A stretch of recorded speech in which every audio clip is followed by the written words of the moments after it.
1,29,000 সাহাবার সামনে আল্লাহর হাবিব উটের পিঠে স্টেজ করে বলল যে হে মানব জাতি, জীবনে পথভ্রষ্ট হবে না, গুমরা হবে না, বিপথগামী হবে না যদি দুইটা জিনিস শক্ত করে ধরে রাখো। এই দুইটা জিনিস শক্ত করে ধরে রাখলে জীবনে পথভ্রষ্ট হবে না, গুমরা হবে না। সেই দুইটা জিনিস কি? কিতাব আল্লাহি, আল্লাহর কিতাব, ওয়া ইত্রাদাহি, আমার বংশ, রসুলের বংশ এবং আল্লাহ কিতাব। একটু খেয়াল করেন, রসুল যখন বলছে আমার বংশ আর আল্লাহর কিতাব, আল্লাহর কিতাবের কথাটা যখন বলছে তখন কিন্তু কোনো হস্তলিখিত কোনো ভাষার শব্দ অক্ষরের কাগজের কালির কোনো বই রসুলের কাছে ছিল না। কোনো বাইন্ডিং করা বই ছিল রসুলের কাছে? তো কিতাব বলতে যদি আমরা কোনো বইকে বুঝি তাহলে তো ওই সময় রসুলের হাতে একটা কোরআন নিয়ে আসো, রসুলের হাতে উঁচা করে একটা কোরআনটা ধরবে, তাই না? কিন্তু আল্লাহ রসুল কইতেছে আমি কিতাব রেখে গেলাম এবং আমার বংশ। রসুল সাল্লাল্লাহু আলাইহি ওয়াসাল্লাম যে কিতাবটা রাখলেন জনগণের সামনে, তখন হস্তলিখিত কোনো বই ছিল না। ছিল? কোরআন কে সংরক্ষণ করলেন হস্তলিখিত কাগজ কালিতে? কে লিখলেন? হযরত উসমান রাদিয়াল্লাহু তাআলা আনহু, রসুলের উফাতের 20 বছর পরে। রসুলের উফাতের 20 বছর পরে, তাও কি লক্ষ লক্ষ পিস, হাজার হাজার পিস, শত শত পিস, এক পিস, তাও এই বড়। কারণ ওই সময় এত আধুনিক এত পাতলা কাগজ তৈরি হয় নাই, বিজ্ঞান আবিষ্কার করতে পারে নাই। তাইলে পরে মৌলা আলী কারামাল্লাহু ওয়াজহু তার সম্পর্কে রসুল কি বললেন? আবার আমরা দেখি যে হাদিস যদি কিতাব হয়, হাদিস লেখা হইল খলিফা মনসুরের আমলে। কার আমলে? বাদশাহ মনসুরের আমলে। ও খলিফা না, খলিফা কোয়া ভুল, উনি হল আব্বাসীয় রাজা মনসুর, যার জেনারেলের নাম ছিল হাজ্জাজ বিন ইউসুফ। এই হাজ্জাজ বিন ইউসুফ যিনি ছিলেন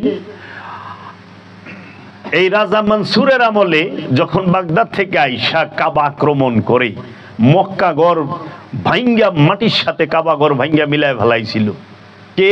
হাজ্জাজ বিন ইউসুফ। লক্ষ লক্ষ হাজি হজ করত, সেইখানে হাজার হাজার হাজিরে কুবায়া কাটছে হাজ্জাজ বিন ইউসুফ। হাজিদেরকে কুবায়া কাইটা জমজম কূপে ফালাইছে হাজ্জাজ বিন ইউসুফ। এই হাজ্জাজ বিন ইউসুফ সে কাবা ভাঙলো, হাজিদের কুবায়া কাটলো। আরে মিয়া, কোরআনে আল্লাহ কইছে হেরাম পরা অবস্থায় কোনো পিঁপড়া হত্যা করণ যাইব না, মশা মাছি হত্যা করণ যাইব না, গালি দেওয়া যাইব না, আল কোরআন। আর হে হেরাম পরা হাজিরে কুবায় কেটে ফেলায়। চিন্তা করতে পারেন কত বড় হারামি। এর জন্য ইসলামী ইতিহাসের হিটলার হইল হাজ্জাজ বিন ইউসুফ, যাকে সারা বিশ্ব রক্ত পিপাসু এবং খুনি বইলা চিনি। যার মানে হিটলার ইসলামের মধ্যে হাজ্জাজ বিন ইউসুফ। এই খলিফা রাজা মনসুরের আমলে হাদিস সংগ্রহ করা হয় মহানবীর উফাতের প্রায় 250 থেকে 300 বছর পরে। একদম খলিফা মনসুর, মোতাওয়াক্কিল, মুতাসিম বিল্লাহ, হারুনুর রশিদ, মামুনুর রশিদ, এদের আমলে।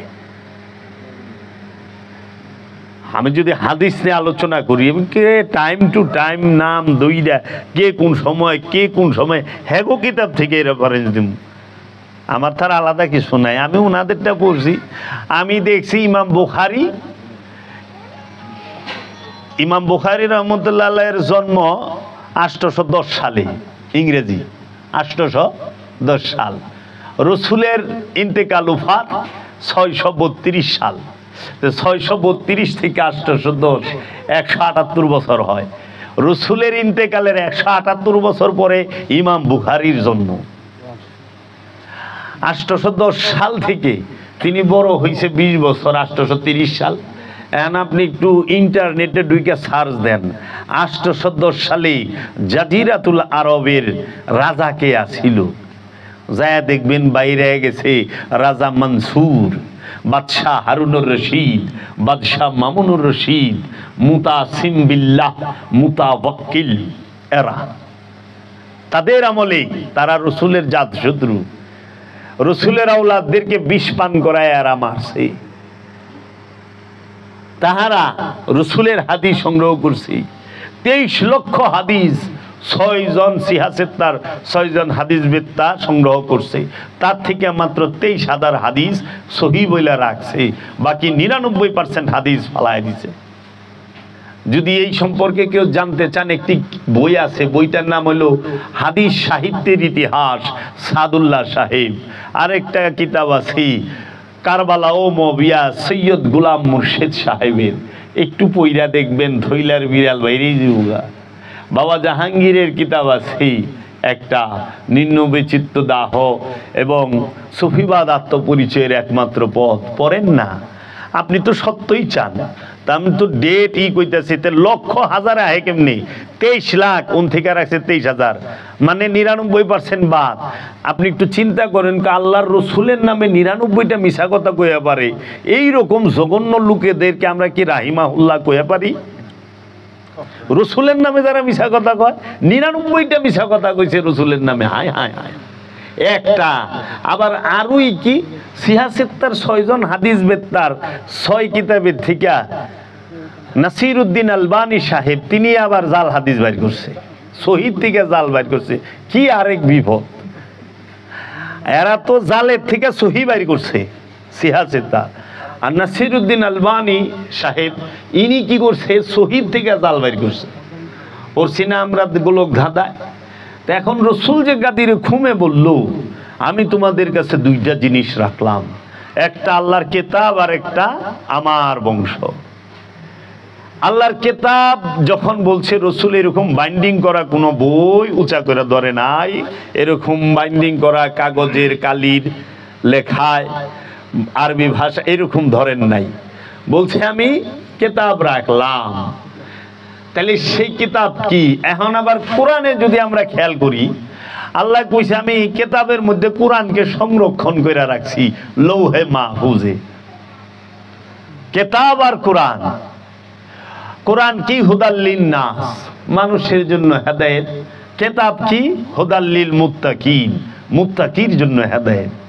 বাবা মুত্তাকি আর নাস তো আসমান জমিন তো ভাব। মুত্তাকি তাকে বলে যে ভিতর এবং বাহিরকে পবিত্র করে ফেলেছে, সে মুত্তাকি। আর মানুষ নাস, মানুষ মানুষ খান্নাস রূপী শয়তান যুক্ত। তাহলে কোরআন হচ্ছে হুদাল্লিন নাস আর কেতাব হচ্ছে হুদাল্লিল মুত্তাকি। এর ভিতরে ভেদ রহস্যটা কি? কেতাব আর কোরআন, কেতাবের মধ্যে কোরআনকে সংরক্ষণ করে রাখা হয়। তানজিলুম মির রাব্বিকুম, ইহা নাজিল হয়েছে আপনার রবের তরফ হইতে। আলা কলবিকা, আলা উপরে, কলবিকা আপনার কলবের উপরে। কলবে কা, কা মানে এক বচন, আপনার কলবের উপরে, সবার কলবের উপরে কোরআন নাজিল হয় না। কোরআন কার কলবের উপরে নাজিল হয়? কোরআন নাজিল হয় একমাত্র আল্লাহর রসুলের কলবের উপরে, মুহাম্মদ সাল্লাল্লাহু আলাইহি ওয়াসাল্লামের কলবের উপরে। এই কলবের উপরে রবের তরফ হইতে যখন কোরআন নাজিল হয়েছে, তখনই কোরআন বলতেছে ইন্নাহু লা কাউলুন রাসূলিন কারীম, নিশ্চয়ই এই কোরআন হচ্ছে সম্মানিত রসুলের বাণী। আহ কি সুন্দর! মাওলার যে মুজিজা, মাওলার যে কারামত, মাওলার যে রহমত, এটা অসাধারণ, অতুলনীয়। সেই রাহমাতাল লিল আলামিন গাদিরে খুমে বললেন, আমি তোমাদের কাছে আল্লাহর কিতাব আর আমার ইতরাত, আমার বংশ রাইখা গেলাম, তোমরা শক্তভাবে ধইরো। সেই কিতাবটা কি? কাগজের কিতাব না নূরের কিতাব? কোরআন কি কাগজ না নূর? কোরআন কি আরবি না নূর? কোরআনের ভাষা আরবি, কোরআন আরবি না। কোরআন যে ভাষায় নাজিল হয় ওই ভাষা সম্মানিত হয়। কিন্তু কোরআন কইল নূর, ইসলাম নূর, কোরআন নূর, আল্লাহ নূর, রসুল নূর, নবী নূর, ওলি নূর, রূহ নূর, ফুরকান নূর। একটাও বস্তু না, কাগজ না, নূর। এর জন্য কোরআনের কোনো বিকৃতি হবে না। নূরের বিকৃতি কে করব? কাগজের লেখায় অর্থ পাল্টায় পারবেন, নুরি কোরআন কি পাল্টায় পারবেন? মাওলা আলী তো নুরি কোরআন, মাওলা মোহাম্মদ নুরি কোরআন, পাক পাঞ্জাতন আহলে বাইত নূরের কিতাব। এই নুরি কিতাবকে যখন মানুষ পাঠ করে তখন মানুষ হেদায়েত হয়, মানুষ রহস্যের দেখা পায়। কাগজ কালির কিতাব পাঠ কইরাও বোমাবাজি করে, খুনাখুনি করে, দর্শন করে, বলৎকার করে, আত্মসাৎ করে, মারামারি হানাহানি করে। কিন্তু বিশ্বাস করেন নূরের কিতাব, আচ্ছা আল্লাহর হাবিব নয় কুরআনুল মাজিদ কিতাব দিলেন এইটা, কিন্তু সূরা মরিয়মে 30 নম্বর এবং 29 নম্বর আয়াত আমরা দেখতে পাই ঈসা রুহুল্লাহ বলতেছেন যে ইন্নী আব্দুল্লাহ, আমি আল্লাহর বান্দা, আতানি আল কিতাব, আল্লাহ আমাকে কিতাব দিয়েছে। রব তাকে কিতাব দিয়েছে। কে বলতেছে? ঈসা রুহুল্লাহ। কবে বলতেছে? মায়ের গর্ভের থেকে ভূমিষ্ঠ হওয়ার 3 দিন বয়সে। মায়ের গর্ভ থেকে পৃথিবীতে আসছে, বয়স মাত্র 3 দিন।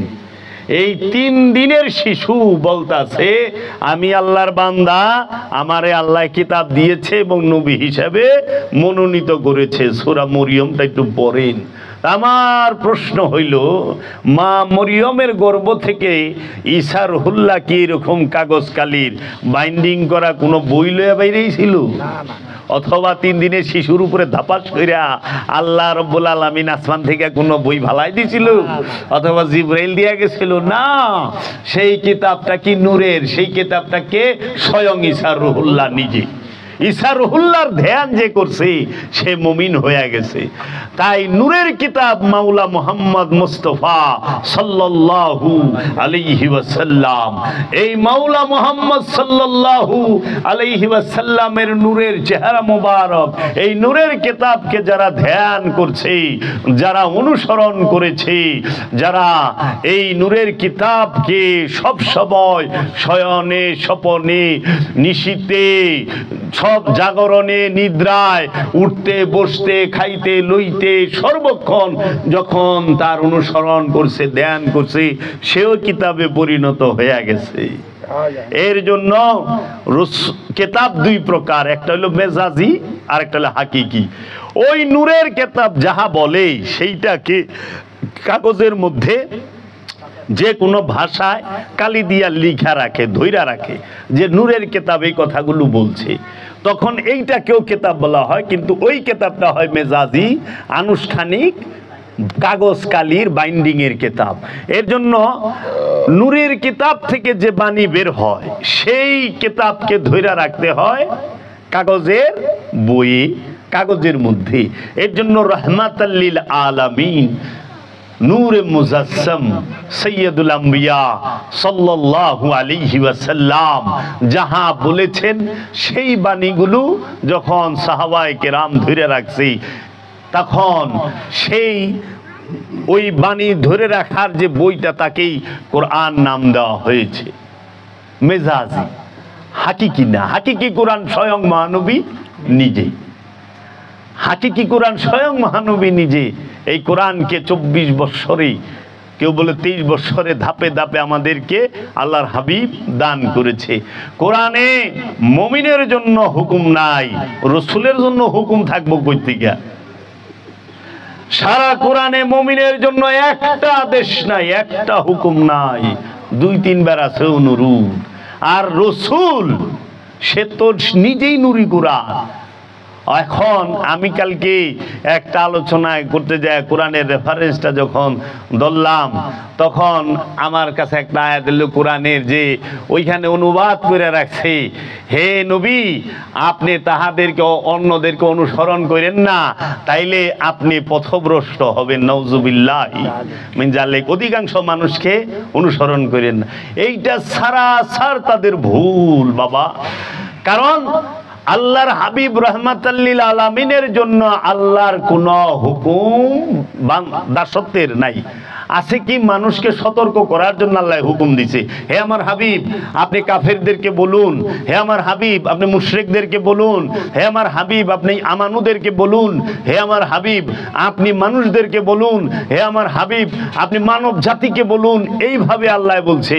আবার আল্লাহ বলছে আলাম তারা, আপনি কি দেখেন নাই কাইফা ফাআলা রাব্বুকা বিআসহাবিল ফিল, আপনি কি দেখেন নাই হে আমার হাবিব আপনার রব কি রূপ ব্যবহার করেছিল ওই হস্তি বাহিনীর সাথে। ওই বাদশা আব্রাহা কাবা ভাঙার জন্য যে হাতির বাহিনী নিয়ে আসছিল, বিশাল সৈন্য নিয়ে আসছিল, মহানবীর আবির্ভাবের মাত্র 50 দিন আগে, তখন মহানবীর দাদা খাদিমুল হারামাইন, তার নাম ছিল ইমাম আব্দুল মুত্তালিব। এই আব্দুল মুত্তালিব তখন এই এত বড় সৈন্যবাহিনী দেখে বলছে, ইয়া রব্বে কাবা, ওগো রব্বুল আলামিন, এত বড় বাহিনীকে ঠেক দেওয়ার মতো, ট্যাকেল করার মতো, তাদেরকে প্রোটেস্ট করার মতো এত ক্ষমতা আমার নাই, তোমার কাবা তুমি রক্ষা করো। সঙ্গে সঙ্গে আল্লাহ রব্বুল আলামিন আবাবিল পাখি দিয়া হস্তি বাহিনীকে চাবানো ঘাসের মতো কইরা ছাইরা দিল। তাই আমার মুর্শিদ বলছে যে বাদশা আব্রাহা যখন কাবা ভাঙার জন্য আসছিল, মহানবীর দাদা তিনি ফরিয়াদ করার সাথে সাথে এই আবাবিল পাখি দিয়ে আল্লাহ তার নিজের ঘর কাবাকে রক্ষা করলেন। কিন্তু হাজ্জাজ বিন ইউসুফ এবং ইয়াজিদ যখন কাবা ভাঙলো, কাবায় আগুন দিল, তখন আল্লাহ কেন আবাবিল পাখি পাঠাইল না? কি তার কারণ? কারণ হাজ্জাজ বিন ইউসুফ ছিল মুসলমান নামধারী,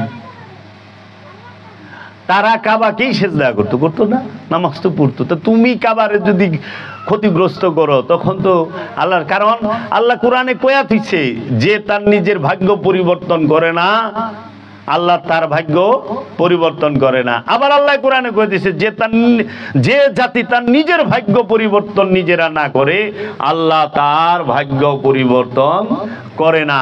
তাই বাবারা দেখবেন যে এই মাওলা আলীকে গাদিরে খুমে বা স্টেজের বালপিটে দাঁড় করায়া হাতটাকে উঁচা কইরা মাওলা মুহাম্মদ সাল্লাল্লাহু আলাইহি ওয়াসাল্লাম বললেন, আনা তারাকতুম ফীকুমুস সাকলাইন, আমি তোমাদের কাছে দুইটা ভারী জিনিস রেখে যাইতেছি, কিতাব আল্লাহি ওয়া ইতরাদাহি, আমার আল্লাহর নূরের, আল্লাহর কিতাব এবং আমার বংশ। কেন এই কিতাব আর বংশ একত্রিত? কেতাব আর বংশ একসাথে আসে, এই দুইটা কখনোই জুদা হয় না, জুদা হবে না। হাউজে কাউসারে এই কেতাব এবং ইতরাত দুটোটা আমার সাথে মিলিত হবে। এর জন্য মাওলা আলীকে মহানবী খলিফা নির্বাচন করলেন। মহানবীর একমাত্র প্রথমের খলিফা মাওলা আলী কারামাল্লাহু ওয়াজহু, মহানবীর একমাত্র মধ্যখানের খলিফা মাওলা আলী কারামাল্লাহু ওয়াজহু, মাওলা মুহাম্মদ সাল্লাল্লাহু আলাইহি ওয়াসাল্লামের একমাত্র শেষের খলিফা মাওলা আলী কারামাল্লাহু ওয়াজহু, এবং সর্বকালের সর্বসময়ের খলিফা মাওলা আলী কারামাল্লাহু ওয়াজহু। তাই আল্লাহর হাবিব বলেছেন, আনা মদিনাতুল ইলমি আলী বাবাহা, আমি ইলমের শহর, এই আলী হচ্ছে সেই শহরের দরজা, আলী হচ্ছে ইলমের শহরের দরজা। যদি রাসূলের সাথে কেউ একবার দেখা করতে যায়, ওই দরজার সাথে দুইবার দেখা হবে। এবং আল্লাহর হাবিব বললেন যে এই দেহের মধ্যে মাথার মূল্য যতখানি, আমার কাছে আলীর মূল্য ততখানি। এই দেহের মধ্যে প্রাণের মূল্য যতখানি, আমার কাছে আলীর মূল্য ততখানি। এই দেহের মধ্যে প্রাণের মূল্য যতখানি, আলীর মূল্য ততখানি। আলীকে যারা কষ্ট দেয় তারা আমারে কষ্ট দেয়, আলী থেকে যারা মুখ ফিরিয়ে নেয় তারা আমার থেকে মুখ ফিরিয়ে নেয়, আলীর বিরুদ্ধে যারা অস্ত্র ধরে তারা আমার বিরুদ্ধে অস্ত্র ধরে। আলীকে দেখলে যাদের মুখ বেজার হয়, আলীর নাম শুনলে যাদের মুখ কালো হয়ে যায়, গুমরা হয়ে যায়, তারাই মুনাফিক। মুনাফিক। মুনাফিক চেনার একমাত্র মাধ্যম হলো মাওলা আলী কারামাল্লাহু ওয়াজহু। এই মাওলা আলীকে মহানবী তার খলিফা নির্বাচন করলেন। নির্বাচন করে যখন বললেন, দোয়া করলেন, আয় আমার আল্লাহ, যে আলীকে সাহায্য করে তুমিও তাকে সাহায্য করো, যে আলীকে পানা দেয় তুমিও তাকে পানা দাও, যে আলীর মদদগার তুমিও তার মদদগার হও। কেন? মাওলা আলী কারামাল্লাহু ওয়াজহু তিনি সর্বপ্রথম সমস্ত মানুষের মধ্যে, পুরুষের মধ্যে সর্বপ্রথম ঈমান আননেওয়ালা মহানবীর কাছে মাওলা আলী। গারে হেরার মধ্যে মহানবীর খাদেম মাওলা আলী। রুহুল আমিন যখন কোরআন নিয়ে রাসূল সাল্লাল্লাহু আলাইহি ওয়াসাল্লাম রাহমাতাল লিল আলামিনের সামনে উপস্থিত হন, মাসার রূপ ধারণ করে, তখন মাওলা আলী ওইখানে উপস্থিত, ওই দরজায় উপস্থিত খাদেম হিসেবে। মাওলা আলীর সেবক, মাওলা আলী মহানবীর সেবক এবং মা খাদিজাতুল কুবরা মহানবীর সেবক। মাওলা আলী বদর জয় করে, মাওলা আলী খায়বার জয় করে, মাওলা আলী উহুদ জয় করে, মাওলা আলী সে সিফিনের মধ্যে বিজয়ী হয়, মাওলা আলী সে খন্দক জয় করে। মাওলা আলী আলাইহিস সালাতু ওয়াস সালাম তিনি যখন মহানবীকে ছাইরা সবাই কাফেরদের ভয়ে পালায়ে গেল উহুদে, মহানবীকে মারতে মারতে কাফেরেরা রক্তাক্ত কইরা ফেলাইছিল। মহানবী অজ্ঞান হয়ে গেছিলেন। শুধু অজ্ঞান হওয়ার আগে মহানবী ডাক দিয়েছিল, ইয়া আলী আল মাদা। সঙ্গে সঙ্গে মাওলা আলী আইসা সমস্ত কাফেরের মাঝখান থেকে মহানবীকে উদ্ধার করে নিয়ে যায়। যেই যুদ্ধে মুআবিয়ার মা হিন্দা, এজিদের দাদি হিন্দা মহানবীর আপন চাচা, তার নাম হচ্ছে হযরত আমিরে হামজা, তার বুক ফাইরা কলিজা বাইর কইরা চাবায়া খাইছে। মানুষের কলিজা মানুষ চাবায়া খায়, ও মিয়া এটা কি মানুষ? এটা কি মানুষ হইতে পারে? এর জন্য মহানবী কইছিল, হিন্দা তুমি আমার পাশে বেশি আইসো না, তোমারে দেখলে আমার চাচার কথা মনে করে, তুমি একটু দূরে দূরে থাইকো, আমার কাছেই আইসো না। তাহলে পরে মহানবী যে এই গাদিরে ঘুমে বললেন, আমি কিতাব রাখলাম, সেই কিতাবটা নূরের কিতাব। এই নূরের কিতাব যারা পাঠ করে, নূরের কিতাব যারা ধ্যান করে, তারাই কোরআনকে স্পর্শ করতে পারে। কিভাবে? নূরের কিতাব পাঠ করলে পরে পবিত্র হওয়া যায়, নূর দ্বারা পবিত্র হইতে হয়। বুঝছো বাবা? পানি সাবান দিয়া তুমি পরিষ্কার হইবা। এই কাপড়টা ময়লা, পানি সাবান দিয়া ধুইবা, পরিষ্কার হয়ে যাইব। দেহটা ময়লা, সাবান পানি দিয়া ধুইবা, পবিত্র হবে না, পরিষ্কার হবে। কারণ এই কাপড়ের মধ্যে শয়তান থাকে না, দেহের মধ্যে শয়তান থাকে না, কোনো কিছুর মধ্যে শয়তান থাকলেও কলবে। তাইলে কলব পরিষ্কার করতে হয় নূর দিয়া। পানি আর সাবান দিয়া কলব ধোয়ার কোনো ব্যবস্থা নাই, সুযোগও নাই। নফসের সাথে শয়তান মিশা থাকে। কামনা, শয়তান হলো কুমন্ত্রণা দাতা, সবার সাথে শয়তান মিশা আছে খান্নাস রূপে। খান্নাস মানেই হচ্ছে কামনা। এই কামনা প্রতিটা মানুষ, জাতি, ধর্ম, বর্ণ নির্বিশেষে, মুসলমান, হিন্দু, বৌদ্ধ, খ্রিস্টান, ইহুদি, নাসারা, আস্তিক, নাস্তিক, সবার মধ্যে শয়তান খান্নাস রূপে মিলে মিশে রক্তের পরতে পরতে একাকার হয়ে রয়েছে। এই শয়তানকে যদি কেউ নফস থেকে তাড়াইতে চায়, কলবটাকে যদি কেউ পবিত্র করতে চায়, অবশ্যই ওই নূরের কিতাব, যেই কিতাব ঈসা রুহুল্লাহ, যেই কিতাব মুসা কালিমুল্লাহ, যেই কিতাব নূহ নবিউল্লাহ, যেই কিতাব আদম সফিউল্লাহ, যেই কিতাব মুহাম্মদ সাল্লাল্লাহু আলাইহি ওয়াসাল্লাম, এই নূরের কিতাব, এই মাওলা আলীর মতো নূরের কিতাবের ধ্যান করে, এই সুলতানুল হিন্দ খাজা গরিবি নওয়াজের মতো নূরের কিতাবের ধ্যান করে, বড় পীর আব্দুল কাদের জিলানী বাগদাদি আলাইহিস সালাতু ওয়াস সালামের মতো নূরের কিতাবকে ধ্যান করে, এই বাংলার জমিনে বাবা শাহজালাল, বাবা শাহপরানের মতো নূরের কিতাবকে ধ্যান করে, বাবা জান শরীফ শাহ সুরেশ্বরী এবং কালান্দার বাবা জাহাঙ্গীরের মতো নূরের কিতাবকে ধ্যান করে নিজের কলবকে পবিত্র করতে হবে, নফসকে পবিত্র করতে হবে। কারণ আল্লাহ কইয়া থইছে, আমি মানুষকে পরীক্ষা করি জীবন এবং মৃত্যু দিয়া। মৃত্যু দিয়া আল্লাহ মানুষকে পরীক্ষা করে। মৃত্যু কি পরীক্ষা, জীবন কি পরীক্ষা। আল্লাহ সম্পদ দিয়া, সন্তান দিয়া মানুষকে সুখও দেয়, শাস্তিও দেয়। আল্লাহ কোরআনে কয়ে দিয়েছে। এখন আমরা তো কোরআনের আরবিটা পড়ি, বাংলা অর্থটা পড়ি না। আমাদের অর্থ সহ যদি আমরা কোরআনুল মাজিদটাকে বারবার পাঠ করি, আমরা অনেক রহস্যময় বিষয়গুলো দেখতে পাবো, বুঝতে পাবো। আর না হলে আরবি তো আমাদের মাতৃভাষা না যে আমরা শুধু আরবি বললে সব বুঝুম। এর জন্য বাবারা, এই কিতাব সম্পর্কে আল্লাহ কোরআনে কতটি আয়াত নাজিল করছে খুঁজা বাইর করো, দেখবার রহস্য এত সুন্দর যে এই কিতাব আল্লাহ কালে কালে সর্বসময়ে নাজিল করতেছে। কিতাব সৃষ্টি না, কিতাব নাজিল হয়। লাউ আনজালনা হাজাল কোরআন, আমি কোরআনকে নাজিল যদি করতাম পাহাড়ের উপরে, আল্লাহ কয়নে সৃষ্টি করছি কোরআন। আবার তানাজ্জালুল মালাইকাতি ওয়া রূহ, আমরা ফেরেশতা নাজিল করি এবং রূহ নাজিল করি। আবার আল্লাহ কইতেছে যে কাজ্জাকুম মিনাল্লাহ নূর ওয়া কিতাবুম মুবিন, তোমাদের মাঝে এসেছে স্পষ্ট নূর এবং স্পষ্ট কিতাব, স্পষ্ট বুরহান মানে দলিল।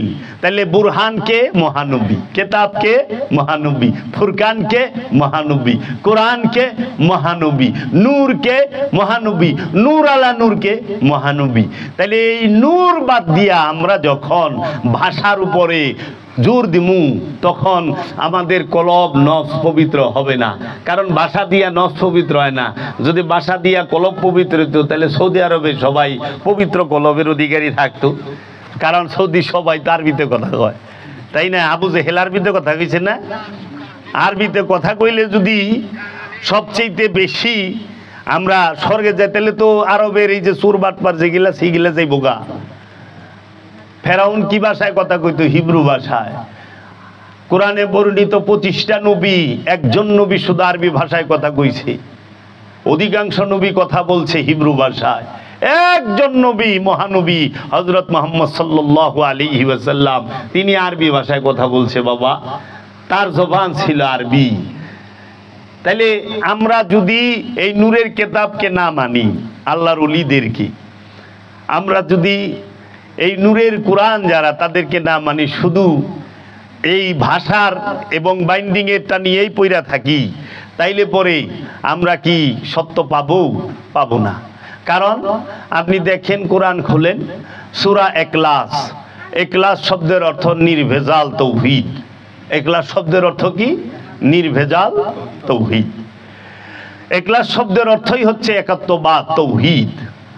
তো এইটাকে যদি আমরা বৃহৎভাবে বুঝতে চাই, তাহলে নির্ভেজাল তৌহিদ, যেখানে কোনো ভেজাল নাই। সেই সূরার প্রথম আয়াতটাই হইল কুল হুয়াল্লাহু আহাদ। কুল বলে দিন, রাসূলকে বলছে আপনি বলে দিন, আল্লাহু আহাদ, কুল হুয়াল্লাহু আহাদ। আল্লাহ হলো একক, অখণ্ড, অদ্বিতীয়, স্বয়ংভূ সত্তা।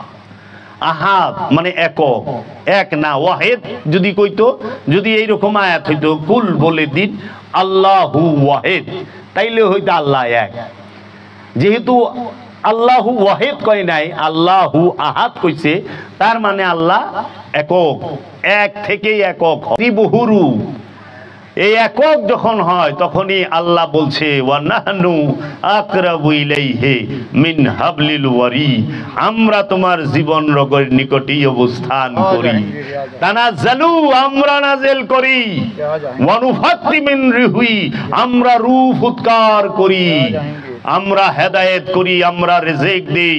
যত জায়গায় আল্লাহ এই রিজিক বন্টনের বেলায় আমরা শব্দ উচ্চারণ করেছি, হেদায়েতের বেলায় আমরা শব্দ উচ্চারণ করেছি, আল্লাহ সব মানুষকে নাজিল করার বেলায় আমরা শব্দ উচ্চারণ করেছি, ফুৎকার করার বেলায় আমরা শব্দ উচ্চারণ করেছি।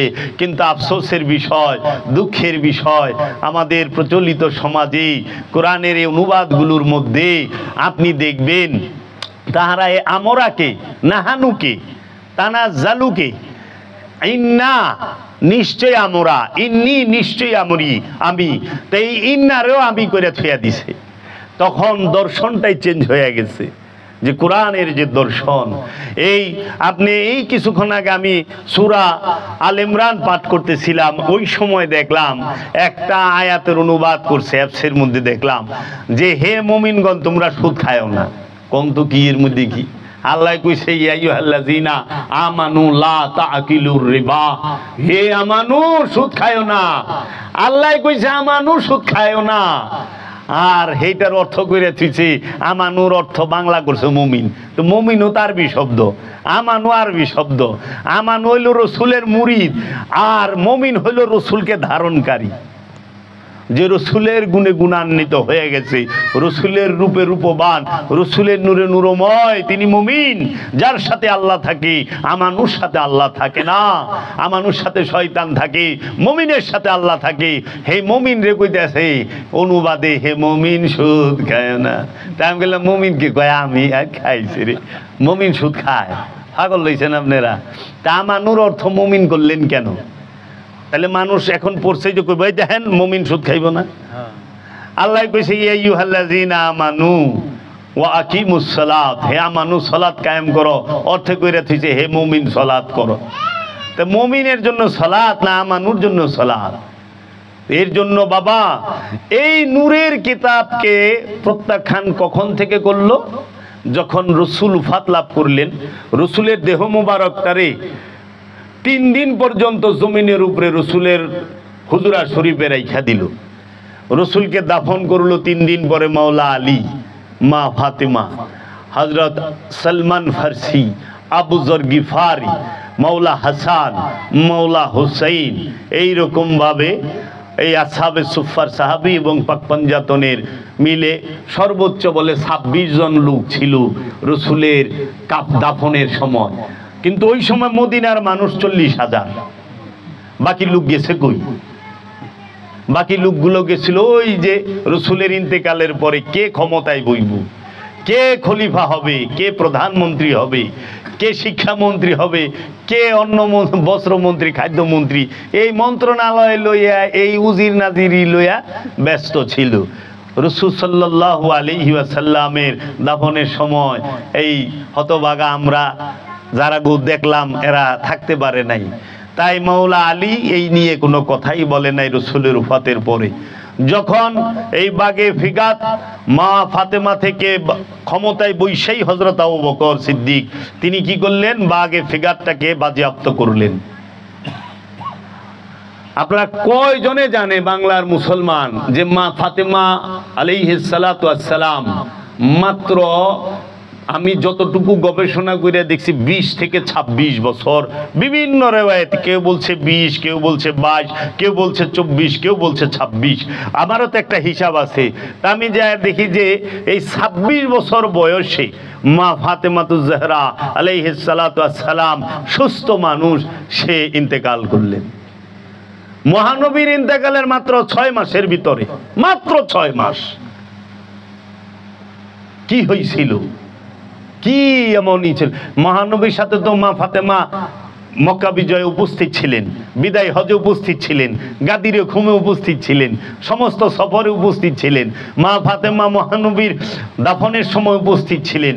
কি এমন ঘটনা ঘটলো যে মা ফাতেমাকে হত্যা করা হইল? মা ফাতেমার এই মহানবীর ওফাতের 6 মাসের ভিতরে এই বাগে ফিগারটাকে বাজেয়াপ্ত করার পরে মা ফাতেমা গেছে খলিফার দরবারে, যে চাচা যান, হযরত আবু বকর সিদ্দিককে প্রশ্ন করছে, চাচা যান আপনি কিভাবে আমার এই বাগানটাকে বাজেয়াপ্ত করলেন? এটা তো বাবা আমারে দলিল করিয়া দেয়া গেছে, লেখা দিয়া গেছে। কারণ কি, মা ফাতেমার মা যিনি মালকায়ে আরবিয়া, মা খাদিজাতুল কুবরা, যিনি জাজিরাতুল আরবের সেরা ধনী ছিলেন, জাজিরাতুল আরবে মা ফাতেমার উপরে, মা ফাতেমার মায়ের উপরে কেহই ছিল না ধনী। উনি ছিলেন সর্বশ্রেষ্ঠ ধনী, উনি মুহাম্মদ সাল্লাল্লাহু আলাইহি ওয়াসাল্লামের পাশে দাঁড়াইছেন, ইসলামকে উনি সবচেয়ে বড় সাহায্য করছেন, সহযোগিতা করছেন, ইসলামকে সবচেয়ে বড় বেশি মদদ দিছেন মা খাদিজা। সেই মা খাদিজার ঐতিহাসিকগণ বলে যে ওনার কাছে এত পরিমাণ উট ছিল যে একটা কইরা উট যদি একটার পিছে বাঁধতো 3 মাইল দূরে যাইত। 3 কিলোমিটার, 3 মাইল, কিলোমিটারের হিসাবে 4 মাইল দূরে যাইত। এই মা ফাতেমা, মা খাদিজা, তিনি এই সমস্ত সম্পদ আল্লাহর রসুলকে দান করে দিছে, আল্লাহ রসুলকে দান করে দিছে। আল্লাহ রসুল এই সম্পদের থেকে তার মায়ের হিস্সা থেকে ওই যে বাগান বাগে ফিগাত সেইটা মা ফাতেমাকে দিছে। সেই বাগানটা বাজেয়াপ্ত করে লয়ে গেছে হযরত আবু বকর সিদ্দিক। তখন উনি বললেন, চাচা যান আপনি। তখন তিনি কোরআনের একটা আয়াত দেখায় দিলেন, মা কানা মুহাম্মাদুন আবা আহাদিম মির রিজালিকুম ওয়ালাকির রাসূলুল্লাহ।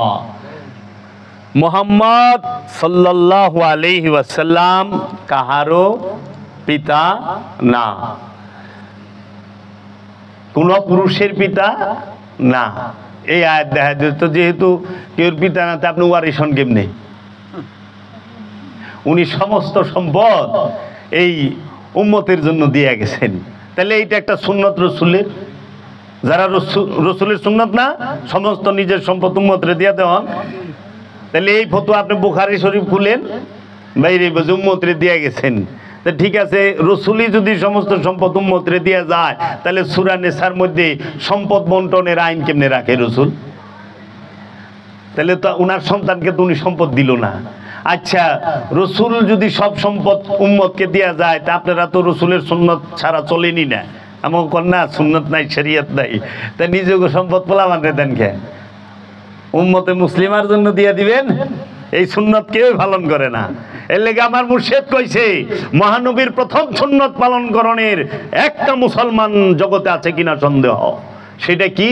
মহানবীর বয়স যখন 24 বছর 1 মাস, 24 বছর 1 মাস মানে 25-এ পা রাখছে, তখন তিনি বিবাহ করেছেন আমার মা সৈয়দাতুন আরবিয়া, মালকায়ে আরবিয়া মা খাদিজাতুল কুবরাকে। আম্মা জানের বয়স ছিল তখন 40 বছর। মহানবীর বয়স 25, আম্মা জানের বয়স 40। আম্মা জানের আগে 3টি বিবাহ হয়েছিল। আম্মা জানের আগের ঘরের একটি ছেলে ছিল। তো এই সুন্নত পালনের জন্য আমাদের যুবক সমাজ যদি হেডলাইন দেয় পেপারে যে আমি মহানবীর একটি সুন্নত পালন করতে চাই, সেই সুন্নতটি হবে আমার বয়স এখন 25, আমি বিবাহ করতে চাই, পাত্রীর বয়স হইতে হবে 40, আগে তার 3টি বিবাহ হইতে হবে, একটি ছেলে থাকতে হবে, আমি রসুলের প্রথম সুন্নতটি পালন করব, দেশে থাকবা দিব? আরে একটি বিবাহ হয়েছে, সেই মেয়েরে যদি বিয়া করে তাই তো বাপ মা তেজ্য পুত্র করে দেয়। সমবয়সী মেয়ে বিয়া করলে ঝগড়া করে, বয়সে বড় বিয়া করলে সারা জীবন টিটকারি মারতে মারতে মেরে আলেবো মা বাপে। রসুলের সুন্নত এত সস্তা, খালি খাওয়ানোর পরে মিষ্টি খাওয়া সুন্নত, এইটা সবাই পালন করবার চায়। কিন্তু ওই যে রসুলের প্রথম সুন্নত এইটা, আচ্ছা রসুলের শেষ সুন্নত পালন করার মতো একটা ব্যক্তি আছে কিনা সন্দেহ। সেটাই কি? রসুলের উফাতের পরে, রসুল যখন উফাত লাভ করেছেন, তখন তাহার ঘরে 5 কেজি জব পাওয়া গিয়েছে, 2.5 কেজি জৈতুনের তেল পাওয়া গেছে, একটি আশা মুবারক পাওয়া গেছে, একটি ছিঁড়া ফাটা কম্বল পাওয়া গেছে। অথচ মহানবী ছিলেন জাজিরাতুল আরবের সেরা ধনীর স্বামী, তিনি নিজেও ছিলেন মক্কা মদিনার মালিক, তিনি নিজে রাজবংশের ছেলে, মক্কার শাসনকর্তার নাতি, মক্কার শাসনকর্তার ভাতিজা।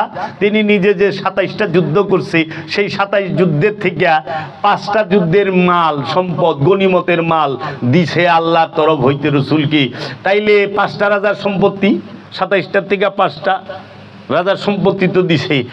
এত সম্পদ থাকা সত্ত্বেও আবার হযরত আবু বকর সিদ্দিক তিনি তার সম্পদের সবগুলো দিছে, হযরত ওমর তার অর্ধেক দিছে, হযরত উসমান 4/1 দিছে, আব্দুর রহমান ইবনে আউফ সেও দিছে।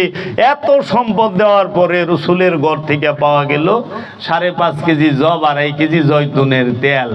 আরে আমাদের দেশে যদি কোনো এই সাধারণ একটা মানুষ মরে তারপরও তো হের ঘর থেকে লাখ টাকা বাইরে, তাহলে রসুল এই টাকা পয়সা কি করলো সম্ভব?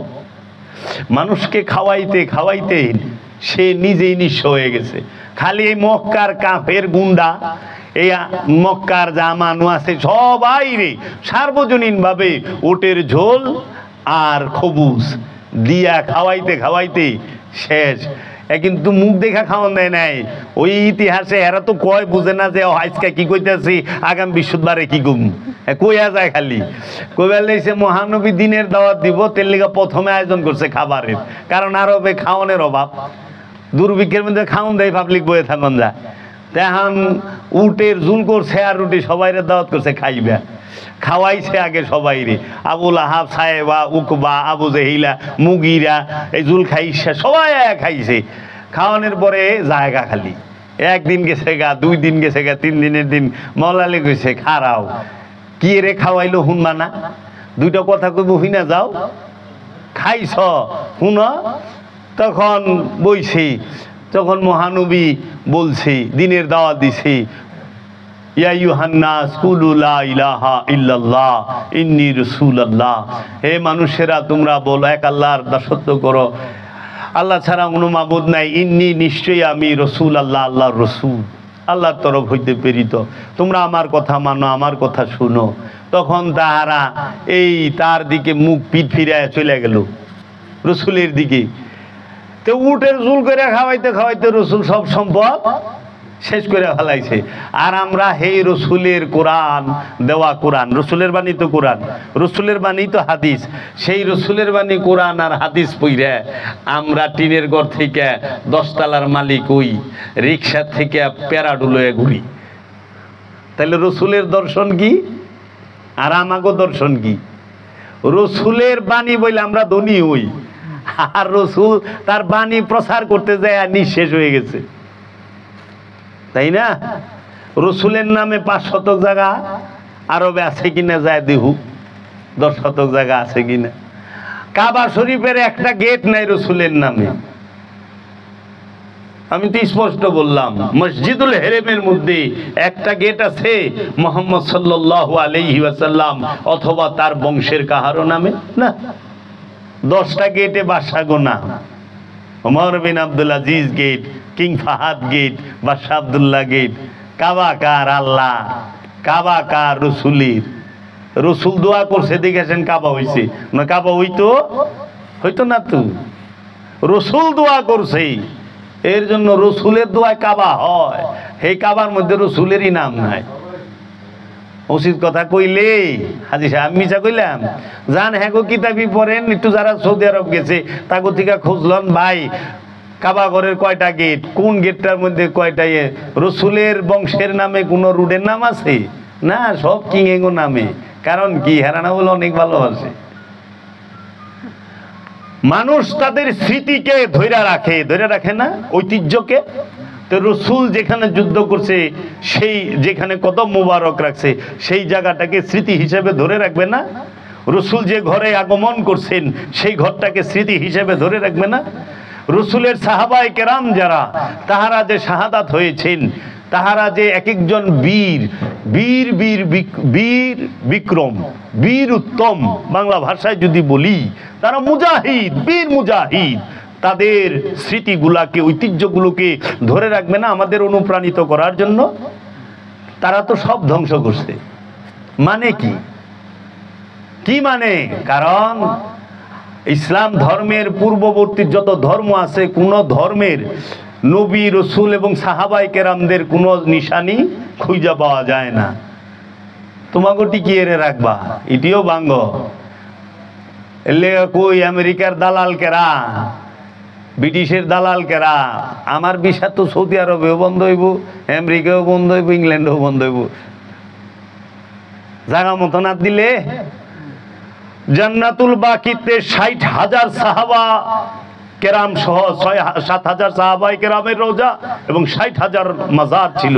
সমস্ত কিছু ১৯২৫ সালের ২১ এপ্রিল বুধবার বুলডোজার দিয়া এই বর্তমান বাদশারা, এদের বংশধরেরা বাদশাহ সৌদ এবং আব্দুল ওহাব নজদি দুইজনে মিলা এই জান্নাতুল বাকির ৬০,০০০ মাজার ভাঙছে।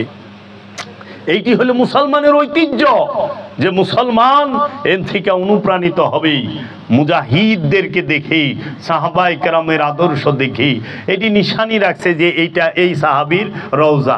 ওই জান্নাতুল বাকিতে মা ফাতেমার রওজা ছিল, ওই জান্নাতুল বাকিতে মা আয়েশার রওজা ছিল, ওই জান্নাতুল বাকিতে মা হাফসার রওজা ছিল, মা উম্মে হাবিবার রওজা ছিল, হযরত উসমান রাদিয়াল্লাহু তাআলা আনহুর রওজা ছিল।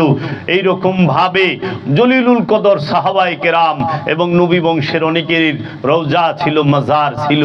এই মাজারগুলারে ভাঙ্গা তারা শিরক মিটাইছে, কিন্তু নিজেরা সম্পদের পাহাড় করে বয়ে রইছে, নিজেরা লেখছে আর সুলতান ও জিল্লুল্লাহ, বাদশারা হইছে আল্লাহর ছায়া।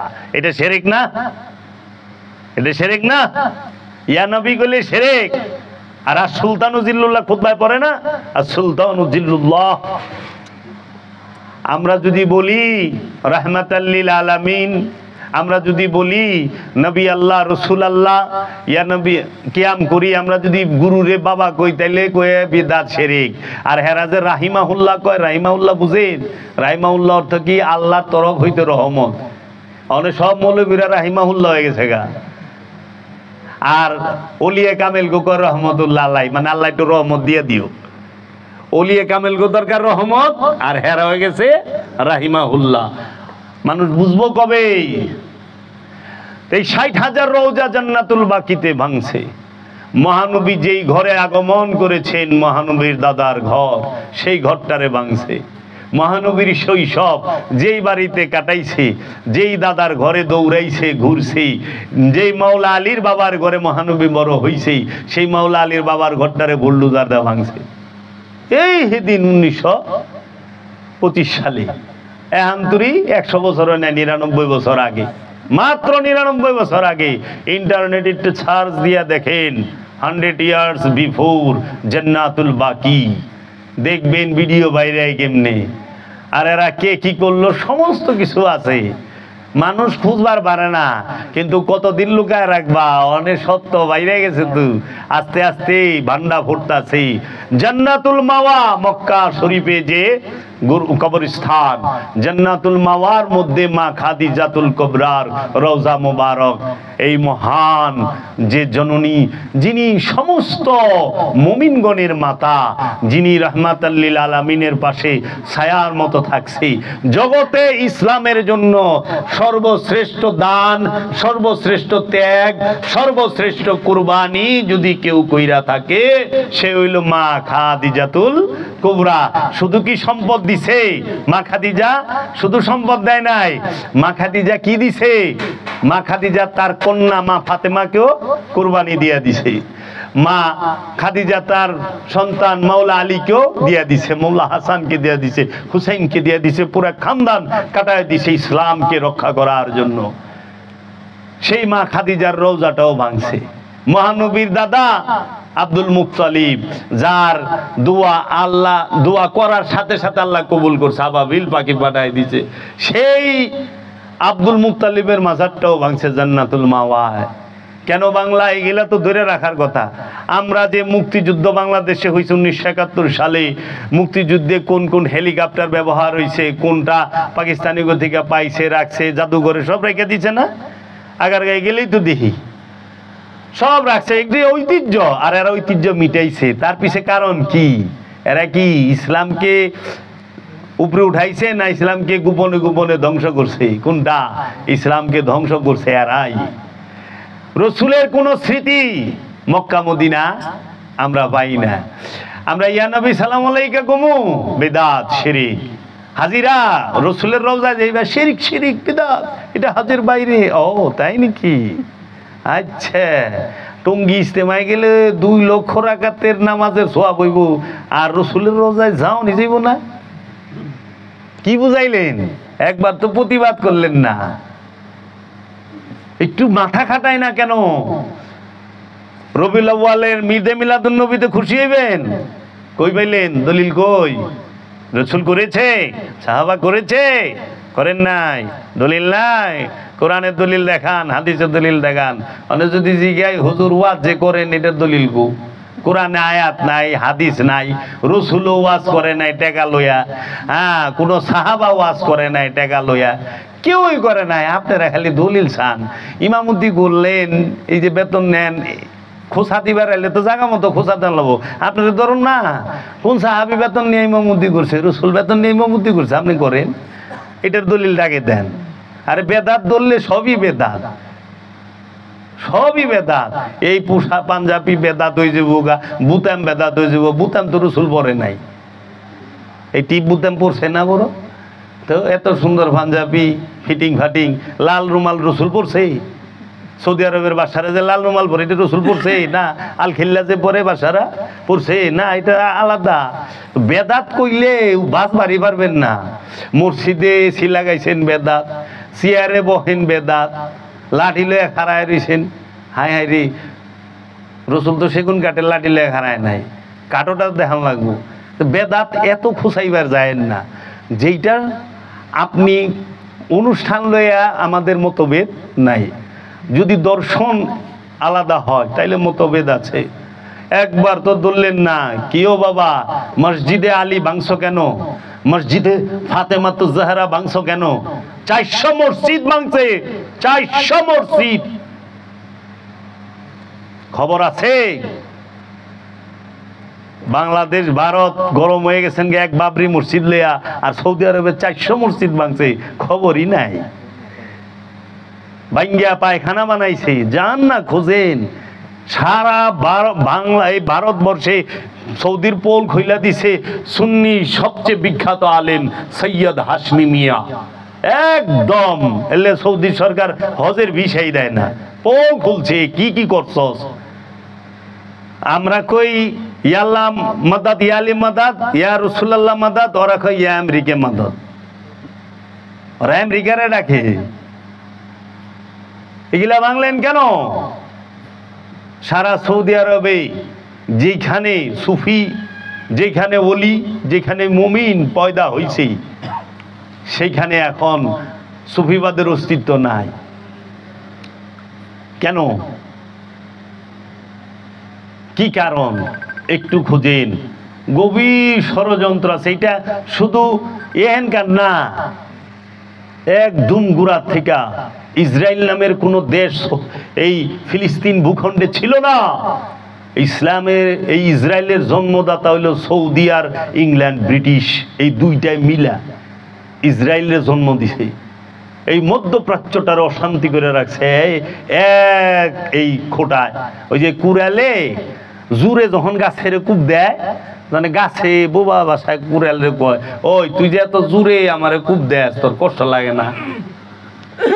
আমার তো খুব কষ্ট লাগে, এত জোরে খুব দেয়। আমার কি দোষ? তোর জাত ভাই আমার পুটকির মধ্যে হানছে। কারণ কুড়ালের যে মুখ ইটা, ওইটার ভিতরে তো কাঠের দাঁত, গাছের ডালি না, গাছের জটা না, জটা দেওয়া না, ডালি দেওয়া না, যাই দেওয়া না, নাচারিটা তো গাছেরই, তো জাত ভাই না। তো তোর জাত ভাই আমার এর ভিতরে হোগায় হানছে, পরে থেকে তো জোরে কূপ দেই। জাত ভাইরে সরা আমার তো ক্ষমতাই নাই। তা আমাকে জাত ভাইরা হাইন্দা রইছে, হ্যাঁ গো হেনে আমরা চিল্লাইলে কি ডাইনার দা অস্ত্র বেছেন আর বাবার দেখুন মানবাধিকার। হ্যাঁ হি জ্ঞান, আমরা মানবাধিকার বুঝি না। বোম বানাইছেন কি রে? মানুষ মারার লেগে। মিসাইল বানাইছেন কি রে? মানুষ মারার লেগে। আর তো কিছু না। তো যে মিসাইল বানায় হ্যাঁ আবার মানবাধিকার কেমনে করে? বানাইছেন প্রধান ব্যবসায়ী অস্ত্র ব্যবসা, তো অস্ত্র তো বানাইছেনই মানুষ মারবার লেগে। আপনি আবার সব বললেন কবে? ডাকাই, খারা ডাকাই, ডাকাই তো অনেক সব বয়ে গেছে গা। চুরে হনে ভদ্রলোক হইছে।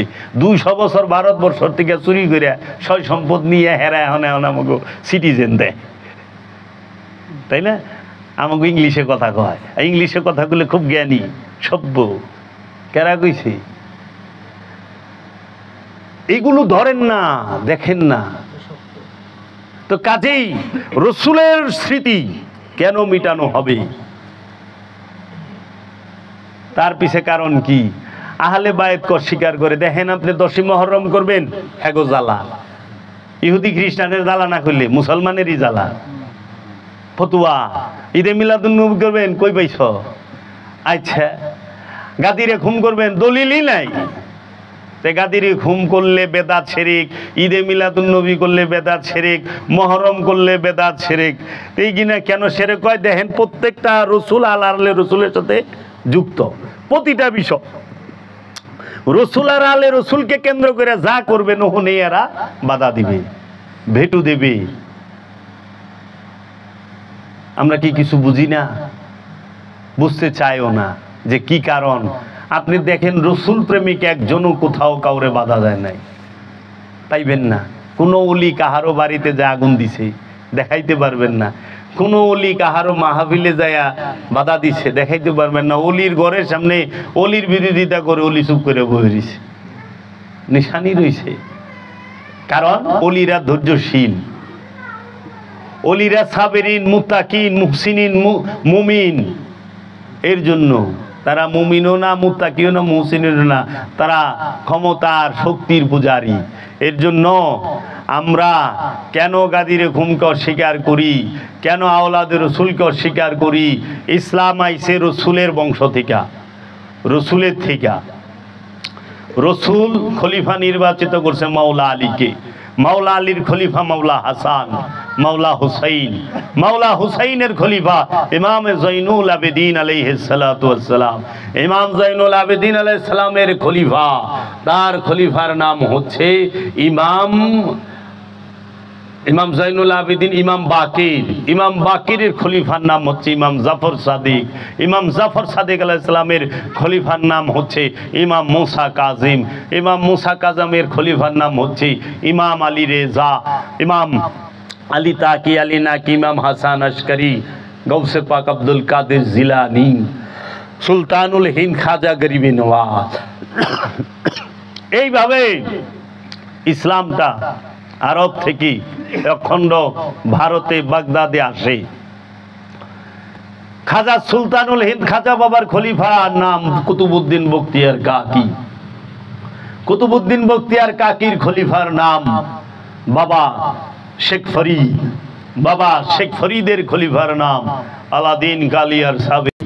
ইসলাম আনে বাবা শাহজালাল, বাবা খান জাহান আলী, বাবা শাহপরান। এরা খলিফা হচ্ছেন বাবা নিজামউদ্দিন আউলিয়া। এই বাবা নিজামউদ্দিন আউলিয়ার খলিফারা, তাহাদের থেকে আসে মুরার বন্দের সিলেটের শায়েস্তাগঞ্জের সুলতান নাসির উদ্দিন সিপাহ সালার। এইভাবে এই দিকে আসে। আবার ভারত থেকে আরেকটা রাস্তা তৈরি হয়, যেটা নকশবন্দি মুজাদ্দিদি বলা হয়। নকশবন্দি মুজাদ্দিদি তৈরি হয় বলা হয়। এটা তাইলাউলা থেকে ডাইরেক্ট। আবার ওইদিকে মাওলা আলী থেকে হাসান বসরি, রাবেয়া বসরি, ওয়াইস আল কারনি, এদের একটা বাইরা। এই যে নকশবন্দি মুজাদ্দিদি আসে কেমনে? বাবা হযরত মুহাম্মদ সাম্বাসি থেকে আসে আমির কুলাল, আমির কুলাল থেকে আসে বাবা বাহাউদ্দিন নকশবন্দ, বাহাউদ্দিন নকশবন্দ থেকে আসে আপনার গিয়া দরবেশ বন্ধু আমকাংখানি, বাবা বাকি বিল্লাহ, বাকি বিল্লাহ থেকে আসে মুজাদ্দিদ আল ফেসানি, মুজাদ্দিদ আল ফেসানি থেকে আসে হাজী আমদাদুল্লাহ মুহাজের মক্কি, হাজী আমদাদুল্লাহ মুহাজের মক্কি থেকে আসে ওইখানে যা কি সৈয়দ আব্দুল্লাহ আকবর আবাদি, সৈয়দ আব্দুল্লাহ আকবর আবাদি থেকে আসে আব্দুর রহিম দেহলবি, শাহ ওলিউল্লাহ দেহলবি।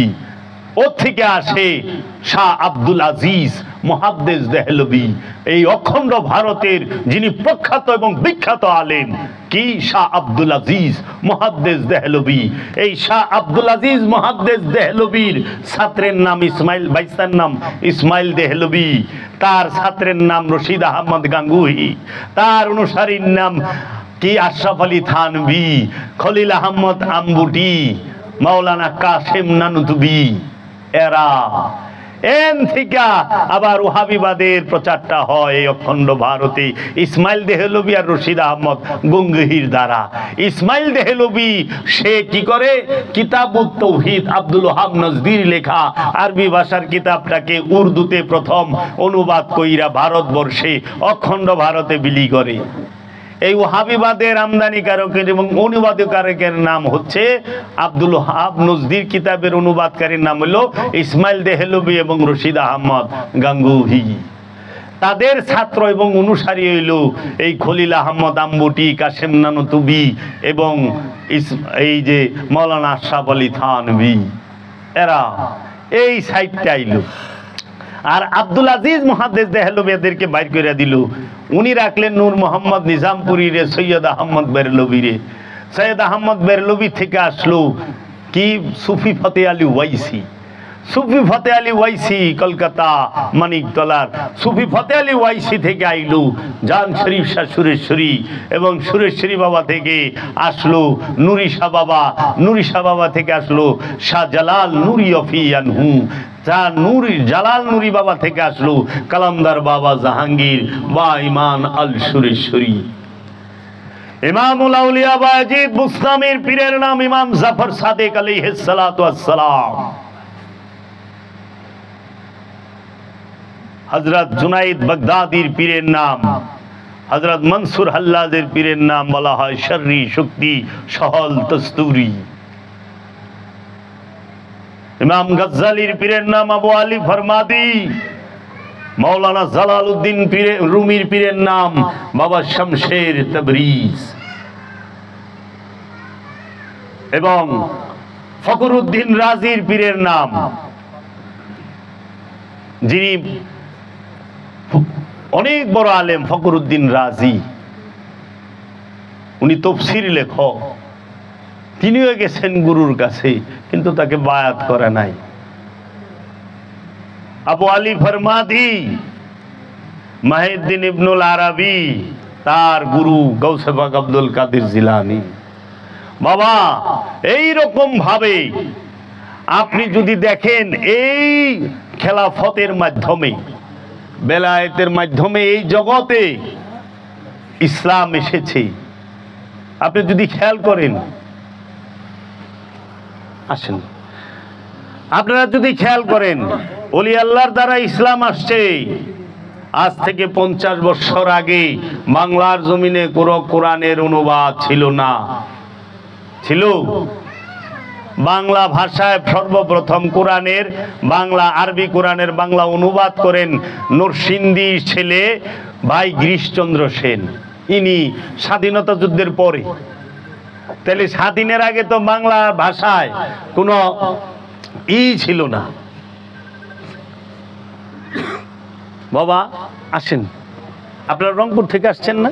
জি, আপনি তো শহীদুল ইসলাম ভাই, আসেন বসেন, বসতে দাও, ওই যে সোফায় বসেন এখানে। তো বাংলা ভাষায় কোন কোরআনের অনুবাদ বাংলায় ছিল না। কবে? আজ থেকে 50 বছর আগে। আমরা যে কোরআনের আরবি পড়া শিখছি, আমি মাদ্রাসায় পড়ছি। কোরআন আমরা কোন স্টাইলে পড়ছি? আপনি কোন স্টাইলে পড়ছেন? আপনি কোন স্টাইলে পড়ছেন? এই আজাদ, তুই তো আলেম, এই আলামিন, হাফিজ কু, ওই যে কোন স্টাইলে পড়ছ? কোরআন আমরা পড়ছি উর্দু স্টাইলে, বাংলা স্টাইলে পড়িই নেই। জানেন, খবর আছে বাংলাদেশের মানুষের, আমরা উর্দু স্টাইলে কোরআন পড়া শিখছি। কি জের জবর পেশ। জেরকে বলা হয় আকার, জবরকে বলা হয় আকার, জেরকে বলা হয় রসিকার, আর পেশকে বলা হয় রসুকার। আরবিতে বলা হয় জবরকে ফাতহা, জেরকে কসরা, পেশকে বলা হয় দম্মা, আরবিতে ফাতহা, কাসরা, দাম্মা, জবর, জের, পেশ। আমরা কি কই? বা জবর বা, বা জের বি, বা পেশ বু, বা বি বু করি না? কিন্তু এইটা যদি বাংলা স্টাইলে আমরা পড়া শিখতাম কোরআনটারে, তাহলে কি তো বয় আকার বা, বয় রসিকার বি, বয় রসুকার বু, বা বি বু। আর যদি আরবি স্টাইলে পড়েন, আরবিতে পড়েন, তাহলে হবে বা ফাতহা বা, বা কাসরা বি, বা দাম্মা বু, বা বি বু। পাবলিক জানেই না যে আমরা যে উর্দু স্টাইলে পড়বার লিখছি, না আরবি না বাংলা, জানেই না, খবরই নাই। দুই জবর, দুই জের, দুই পেশ, এটা উর্দু। আরবিতে বলে ফাতহাতিন, কাসরাতিন, দাম্মাতিন, দাম্মা, ফাতহাতিন, কাসরাতিন, দাম্মা। এইভাবে এই তাসদীদ, তানবিন, এগুলো কি ভাষায় একটু ই করেন, হারাকাত। তেরি হারাকাত আচ্ছা নেই, হারাকাত মানে নড়াচড়া। আরবিতে কি কয়? খবরই নাই, বাংলায় খবরই নাই। আমাকে পুরা উর্দু পড়ায়া ছাইরা দিবার লইছে, খবরই নাই। আমরা বাঙালি কিন্তু দুম ধারাক্কা উর্দুর চর্চায় রয়েছি। প্যারে পাকিস্তান, বাংলা স্টাইলে শিখেন, কত সুন্দর। এমন কোন মানুষ নাই যে কোরআন পড়া শিখবে না। অল্প সময়ে আরবি কোরআনটাই পড়া শিখবে, খুব শর্ট সময়ে চলে যাবেন। মা খাওয়ায় দাও ভাই। জি আচ্ছা, আপনি আসবেন। জি আচ্ছা, জি দয়ালু, জি জি আচ্ছা। এই বিষয়গুলো আমরা বুঝতে চাই না, আমাকে জানাই নাই। আমরা খালি আজগুবি শরীফের গল্প। সেদিন এক মৌলানা সাহেব ওয়াজ করতেছে, ইমাম শাফি 2.5 বছর মার পেটে আছিল। কি কয় না কয়? ইমাম শাফির কথাই তো গুলো মনে নাকি কা? ইমাম আবু হানিফা আছে দেখা, উনি আসেই নাই, উনি 2.5 বছর মার পেটে অপেক্ষা করছে। আল্লাহ রে আল্লাহ, কয় কি এটা কি সম্ভব? 2.5টা বছর মায়ের গর্ভে থাকা। অহংকার বলা 6 মাসই থাকে না, 7 মাস থাকে না। এগুলো কইরা আমাদের ইসলামটাকে, মুহাম্মদী দর্শনটাকে একদম হাদিস বানায় দিছে। মাথার আদাত উপরে সূর্য থাকবো, মস্তক টকবক টকবক ঘিলু টকবক টকবক কইরা বলকাইব, গইলা গইলা পড়বো, আর আপনি কইবেন পানি পানি পানি। এখন বাড়ি লাগলে স্মৃতিশক্তি হারায় যায়, আর গিলু বলে বল খাইব, গইলা গইলা ফুরবো। মাথার আদাত উপরে সূর্য, পাগলে ধরছি যেহেন আছেন থেকে আদাত নামলেই তো বাপ রেখে দিব গা শরীর মানে। এই যে জিনিসগুলোকে আমরা কখনোই ধরি না। সত্যিকার ইসলাম দেখেন, আমি যাদের নাম বললাম তাদের দ্বারা জগতে শান্তি আসছে, আসছে না? খাজা বাবা সুলতানুল হিন্দ খাজা গরিবে নেওয়াজ 92 লক্ষ মুসলমান বানাইছে। ইউরোপ আমেরিকায় সবচেয়ে বেশি যে কিতাব চলে সেটা হলো মসনবী, জালালউদ্দিন রুমির লেখা। মসনবী যদি আপনি পড়েন ফার্সি ভাষাতে লেখা, আসলে বাংলা থাকলে আপনি দেওয়ানা হয়ে যাবেন গা। দয়ালের দয়ায় আমি একটু যে উর্দু আরবি সম্পর্কে একটু অভিজ্ঞতা আছে। আমি এই মসনবীগুলো উর্দুতে দেখি, শুনি। আরে কিচ্ছু ভাল লাগবো না, আপনি দেওয়ানা হয়ে খোদা প্রেমে পড়বেন না মানে, রসুল প্রেমে পড়বেন না মানে, মানবের সেবা করবেন না মানে, সৎ হইতে বাধ্য। সৎ লোকের সঙ্গ করলে সেন সৎ হইবেন, পাগলের সঙ্গে গেলে সেন পাগল হইবেন। অনেক মতলবালির সঙ্গে যায় পাগল হইবার চায়। গেছি মতলবালির লগে, কই আল্লাহ দিওয়ানা বানাও, চলতাছ মতলবালির লগে, দেওয়ানা কই থেকে হইবা? ইমাম গাজ্জালি তিনি লিখেছেন যে কিতাব, সেই কিতাবেরই পড়েন। তো কাজেই এই বিষয়গুলো অলি আল্লাহ ছাড়া ইমান কি, ইসলাম কি, কিচ্ছু বোঝা যাবে না। ওলি আল্লাহরা কখনো ইসলামের দোহাই দিয়া ক্ষমতায় যেতে চায় না, মুখে শেখ ফরিদ বগলে ঈদ।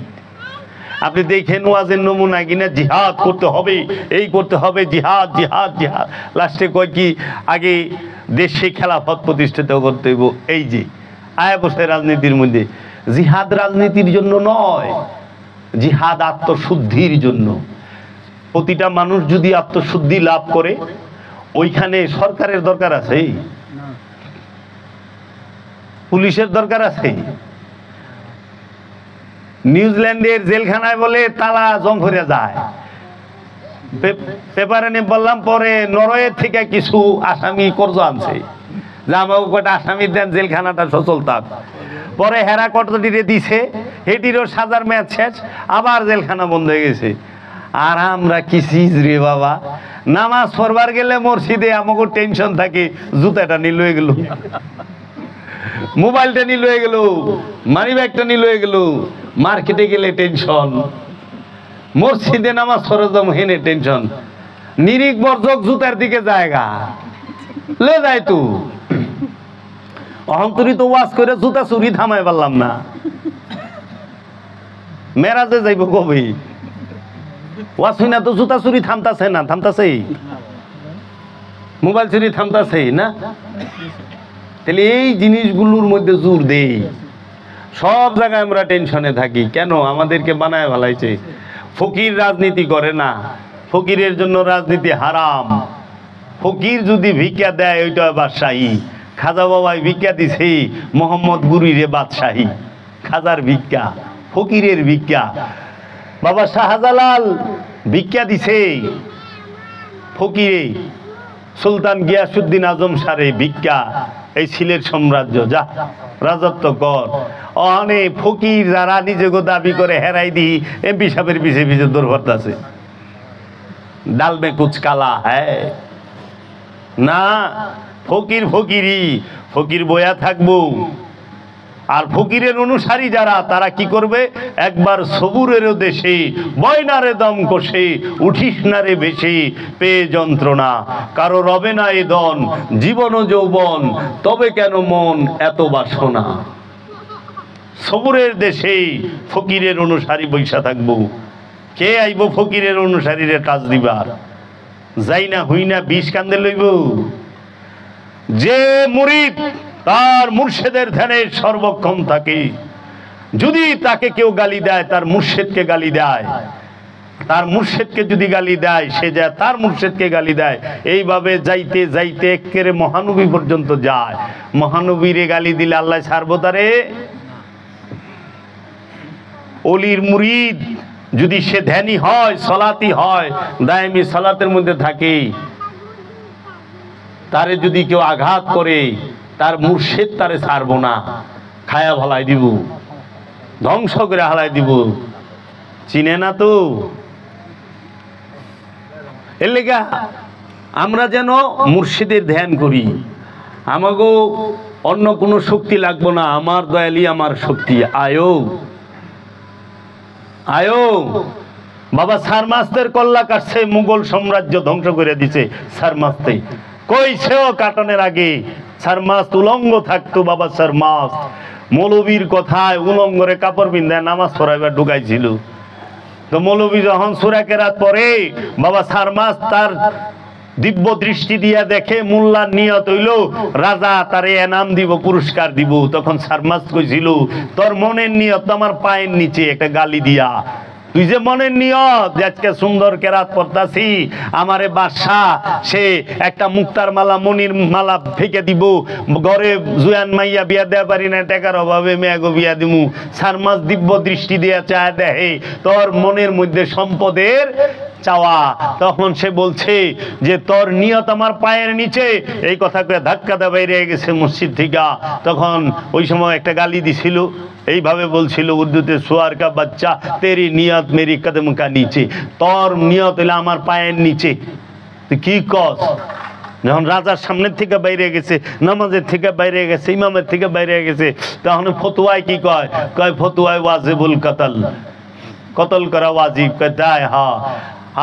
হুকুম তামিল কি যায় যা তখন হুকুম তামিল করবার গেছে সরমস্ত বাবা খারায় গেছে তখন জালালি ভাবে আইসা বলছে বাদশাহ ঔরঙ্গজেবকে अगर सरमस्त गया तो दिल्ली गया যদি সরমস্ত চলে যায় দিল্লি চলে যাবে দিল্লি থাকবো না সুলতানুল হিন্দ খাজা বাবা দিল্লি দিছিল আর সরমস্তে কাইরা লয়ে গেছে দিছে ওলি নিছে ওলি ওলির লগে বাহাদুরি ওলির লগে বাহাদুরি চলে না अगर सरमस्त गया तो दिल्ली गया तखन कूप दिया माथाटा कल्लाटा काइटा फालाइलो संगे संगे बाबा सरमस्त देह मुबारक निये दाঁড়ায়া हाथ दिया निजेर माथाटा निजे उठाया बोललो सरमस्त गया दिल्ली गया सरमस्त गया दिल्ली गया गेलोगा शेष मुगल साम्राज्य ধ্বংস আল্লাহর ওলির লগে বাহাদুরি চলে না পৃথিরাজ রে পৃথিরাজের বড় বড় সাধকগো কইছিল খাজা বাবা যে আনবার চাও খরম দেয়া টুকা দাও খরমটারে কও জানি টুকা দেয়া টুকা দেয়া টুকা দেয়া টুকা দিলে হে এজন্য কেউ কইছিল মুখ আল্লাহর ওলির মাজার ভাঙ্গা ফেলাইবো তাই বাবা জাহাঙ্গীর জালালি ভাবে কইছে এই সরকারি থাকবো না যদি ওইখানে হাত দেয় শাহজালালের মাজারে বম ফোটাও খায় ফেলাইছে না শাহজালালে শাহপরানে বিছুন বিদ্যা খায়া লাইছে আল্লাহর ওলি তো এরা সীমা লঙ্ঘন পছন্দ করে না থাকো তারা শেষ পর্যন্ত দেখে মাওলা হুসাইন সে কি করলো শেষ পর্যন্ত দেখে তারা তো হুসাইন মাওলারই আওলাদ কারবালায় যখন একের পর এক আওলাদকে কাটতেছে মাওলা হুসাইন দাঁড়ায় দাঁড়ায় দেখতেছে আর সুযোগ দিচ্ছে যে দেখি বোধ শক্তি জাগে কিনা বিবেকের দরজায় করা নারে কিনা শেষ পর্যন্ত সমস্ত আওলাদ দিছে প্রেমিক গো দিছে বাইগনারে দিছে বাইস্তারে দিছে সবাই রে দিছে দিয়া লাস্টে দাঁড়ায় রয়েছে তখন সামনে দাঁড়ায় বলছে খবরদার আমার দিকে হাত বাড়ায়ও না আমার দিকে হাত বাড়ায়ও না আমি ইমাম হুসাইন দাঁড়ায় রইছি এতক্ষণ যাগো শাহাদাত করছো তারা হুব্বে রসুল হুব্বে ইমাম হুসাইন আশিক ইমাম হুসাইন আশিক রসুল আশিক পাক পাঞ্জাতন তাদেরকে আমি সাফায়াত আমি ক্ষমা মাগফিরাত করাইতে পারবো আমি আছি তোমরা আমার সন্তানদেরকে এই ইমামদেরকে শাহাদাত করেছো ইমামে আলী আকবর কে শাহাদাত করছো ইমাম আলী আসগর কে শাহাদাত করছো ইমাম কাসিম কে শাহাদাত করছো আমি ইমাম হুসাইন তোমাদের মাগফিরাত করাইতে পারুম কারণ তারা মাসুম তারা ইমাম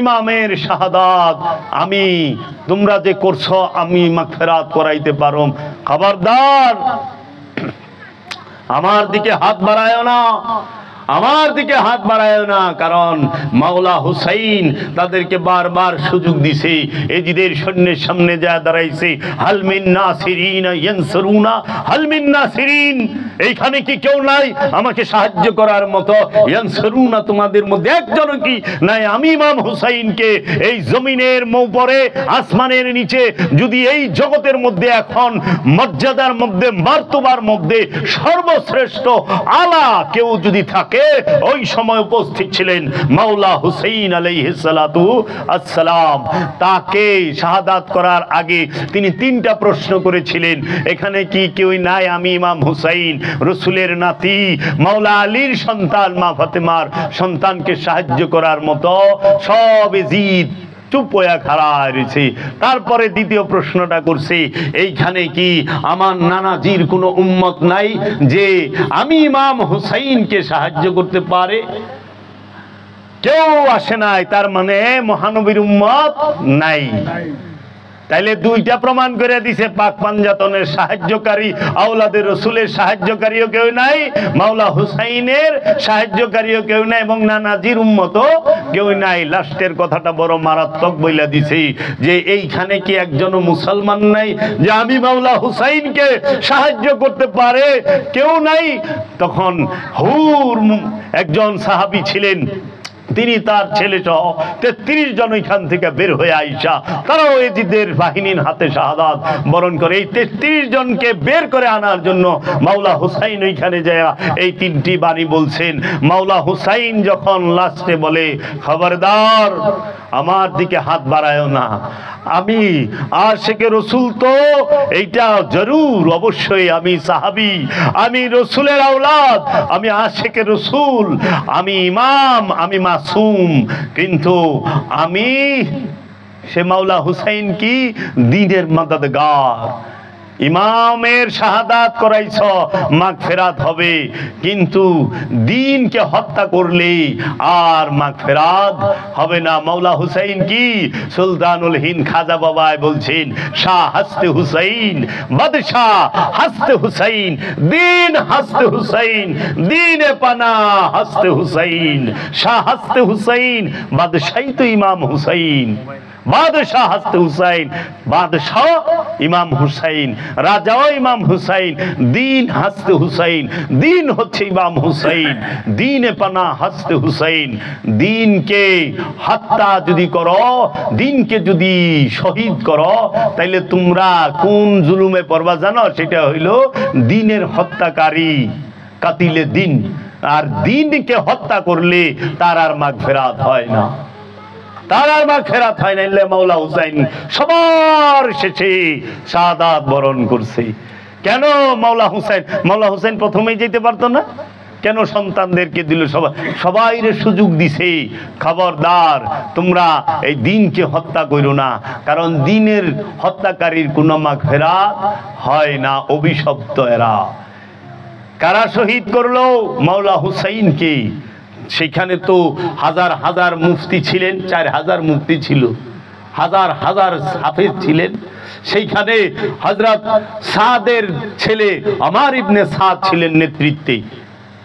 সাহাবা জলিলুল কদর বদরি সাহাবা হযরত সাদ, মহানবীর সবচেয়ে সেরা তীরন্দাজ ছিলেন হযরত সাদ। বদরের যুদ্ধে এই হযরত সাদকে বলছে মহানবী নিজে, হে সাদ, তোমার মা বাবা, তোমার উপর আমার মা বাবা কুরবান হোক, তুমি তীর থামায়ও না, তীর চালাইতে থাকো। হে সাদ কি দোয়া করছে! সেই সাদের, এই জলিল কদর সাহাবীর ছেলে আমার ইবনে সাদ, সে কারবালায় দাঁড়ায় গেল। সেই রসুলের নূরের আওলাদ, সেই রসুলের দৌহিত্র, সেই রসুলের ছেলে, নূরের ছেলে। কোরআন মতে আল্লাহ বলছেন, এই কোরআনের দলিলে মাওলা হুসাইন হচ্ছে মহানবীর নূরের সন্তান। তাকে শাহাদাত করে দিল কে? সম্পদের লোভে। কিসের লোভে জানেন? বর্তমান যে ইরান, এই ইরানের রাজধানী যে তেহরান, এই তেহরানের পূর্ব নাম ছিল রয়। এই রয়ের গভর্নরির জন্য, এই রয়ের গভর্নরি লয়া আমার ইবনে সাদ এবং সীমার দুইজনে কারাকারি করছে। ইবনে জিয়াদ বলছে যে ইমাম হুসাইনের কল্লা কাইটাই না দিতে পারবো, এজিদ বলছে যে ইমাম হুসাইনের মাথা কাইটাই না দিতে পারবো, তারে রয়ের গভর্নরি দিমু। এর লেগা সীমার আর আমার ইবনে সাদ খামছি। আমার ইবনে সাদ যদি সরে যায়, সীমার ঘটনা ঘটায় আলাইব। আবার এই সীমারই হচ্ছে ইমাম আব্বাস আলমদারের আপন মামু মাওলা আলী শালা। কি কইবে? স্বার্থের জন্য মামু বাইগনার হাত পা কেটে আলাইছে। প্রথমে 2 পা কাটছে, 2 হাত কাটছে, ঠোঁট কাটছে। সত্য ইতিহাস ঘটনা কে? কোন ইহুদি, খ্রিস্টান, কোন জৈন, পারসি, তাও, মং, কোন সেন্টু, সাবাইয়া, শিখ, কোন নাস্তিকেরা এই আওলাদের সুলের উপরে কারবালা ঘটায় নাই, সিফিন ঘটায় নাই। এগুলো এই টুপি পাগড়িওয়ালা এই স্বার্থবাদীরাই ছিল। তাহলে এর জন্য ইসলাম কার থেকে শিখবেন? ধর্ম কার থেকে শিখবেন?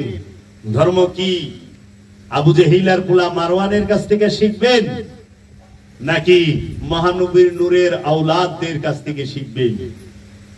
মহানবীর নূরের আওলাদ মাওলা আলী, মহানবীর নূরের আওলাদ মাওলা হাসান, মাওলা হুসাইন আলাইহিস সালাতু ওয়াস সালাম, মহানবীর নূরের আওলাদ বড় পীর আব্দুল কাদের জিলানী, মহানবীর নূরের আওলাদ খাজা গরিব নওয়াজ খাজা বাবার কাছ থেকে শিখবেন। কার কাছ থেকে শিখবেন? কারণ ইয়াজিদ সে যখন 61 হিজরিতে কারবালা ঘটায়, 61 হিজরিতে কারবালা ঘটানোর পরে সে 64 হিজরিতে মইরা যায়। তার আতা পাতা কিচ্ছু নাই। এরপরে ক্ষমতায় কে বহে? এজিদের পুলায় বা রাজত্বে বসে নাই। দামেস্কের মসনদে নবিয়ার নাতি বসে নাই, এজিদের ছেলে বসে নাই। কে বসলো? তখন বসছিল এজিদের প্রধানমন্ত্রী, মারওয়ানে মবিয়ার প্রধানমন্ত্রী এবং হযরত উসমানের মেয়ের জামাই, মবিয়ার আপন চাচতো ভাই, হযরত উসমানের আপন চাচতো ভাই, আবু জেহিলার ফুলা, মানে আবুল হেকামের ফুলা, তার নাম হলো মারওয়ান বিন হাকাম। এই আবুল হেকামের ছেলে মারওয়ান বিন হাকাম, সে বসলো ক্ষমতায়। দেখেন, সারা জীবন মহানবীর বিরুদ্ধে যুদ্ধ করতে করতে আবু জেহেল মরছে। তার ফুলায়ও আলে বংশ রসুলের বিরুদ্ধে এই ক্রিমিনালি পলিটিক্স করতে করতে আলে রসুলকে হত্যা করছে। সে যায়া দামেস্কের মসনদে বসলো মারওয়ান বিন হাকাম। মারওয়ান বিন হাকামের ফুলারা প্রায় 80 থেকে 82 বছর ক্ষমতা চালাইলো। লম্বা সময় ক্ষমতা চালাইছে আবু জেহেলের বংশ। মানুষ জানি না কই এজিদি ধর্ম, এজিদি ধর্ম। এজিদ তো কারবালার পর ওর চ্যাপ্টারই ক্লোজ। আইলো মারওয়ান। মারওয়ান কি রসুল প্রেমিক? মারওয়ান রে আল্লাহর রসুল কইছে গিরগিটির বাচ্চা, খচ্চরের বাচ্চা কইছে, গিরগিটির বাচ্চা এমনি কইছে। মারওয়ান মারওয়ান রে আল্লাহ রসুল কখনোই করতো না। হে মারওয়ান, তোমরা ধর্ম কি মারওয়ানের কাছ থেকে শিখবা না মাওলা আলীর থেকে শিখবা? সমাজে মারওয়ানের ধর্মই তো প্রতিষ্ঠিত হয়ে রয়েছে রাজ শক্তি লইয়া। কারণ তার কাছে রাজ ক্ষমতা, সম্পদ, অর্থ, কোনো কিছুর অভাব নাই, তেলের টেকা, কত কিছু। মাওলা আলীর বংশের কাছে মাওলা আলীর নূরের শক্তি। এর লেগা সুলতানুল হিন্দ একাই কাফি অখণ্ড ভারতের লেগা। কত জনে কাকা কাকা কথা আছে, না গিলাপ থামায় পারে? গিলাপও থামে না, মহিষও থামে না, গরুও থামে না, খাসি থামে না। থামে? এই যে কত ওয়াজ করবালে সে দিয়েন না, দিয়েন না, কোনো লাভ নাই, দিয়েন না, দিয়েন না, দিয়েন না। ডুলবাইরে দেবাইরে দিলে যাবে কই যান দাইলের ভাই দিয়ে শিরিক শিরিক ওই এইটাই তো করবার আইছি, শিরিকটাই করবার আইছি। আপনি তো ইমানদার থাকেন। ওলিদের কাছ থেকে ইসলাম শিখতে হবে, ধর্ম শিখতে হবে। মহব্বতের কাছ থেকে মহব্বত শিখবা, পাথরের কাছ থেকে মহব্বত কি শিখবা। পাথর সারাদিন চাটলে পিপাসা মিটবো, যাও জিবলা ভিজা ছিল ওটাও হুগাই যাবে। এর লেগা বরফের মধ্যে যদি চাটন দাও তাও পিপাসা মিটার চান্স আছে। পানি লাগবো পিপাসা মিটাইতে, এই জন্য খালি গিয়া গ্লাস পিপাসা নেহি বুঝাতে, প্যাস নেহি বুঝাতে, খালি গ্লাস, গ্লাসে পানি লাগবো। এর জন্য আমরা ওলিকে মানবো, ওলিকে ভালোবাসবো। সওয়াব অর্থ কল্যাণ, আর রাসূল হইল রহমত। রহমত থাকলে আমার লগে আমি সওয়াব দেখি গুরু, আমার লগে তো রহমত রয়েছে। অনেক যার খাতির আইজির সাথে হ্যাঁ হাবিলদার রে দুঃস্থ বানায় কি গুরু, খাতির তো আইজির লগে যেখানে যাইব হুনেই তার দাম আছে। হাবিলদার সাহেব তো থানায় গেলে ওসির সামনে দিব ঘুরায়। কাজেই আমরা ওলির সাথে আছি, থাকবো সব সময়। যে ওলি সাথে তার লগে না, যে ওলি তার লগেই। আমার ইমান আহলে বাইত, আমার ইমান পাক পাঞ্জাতন, আমার ইমান মহানবী, আমার ইমানের মূলে সমস্ত আল্লাহর ওলি, সমস্ত আল্লাহর ওলি। অবশ্যই তারা দয়া করব। বাবা অনেক কি করলাম, অনেক জ্ঞানী গুণীজন আসছেন। আমাদের রংপুর থেকে একজন মেহমান আসছেন, আমার ভাই শহীদুল ইসলাম মাস্টার। ভাইজান কিছু বলেন 2-4-10 মিনিট।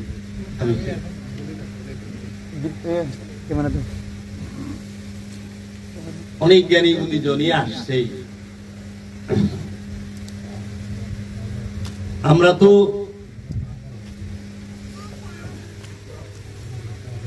প্রেমের বাজারে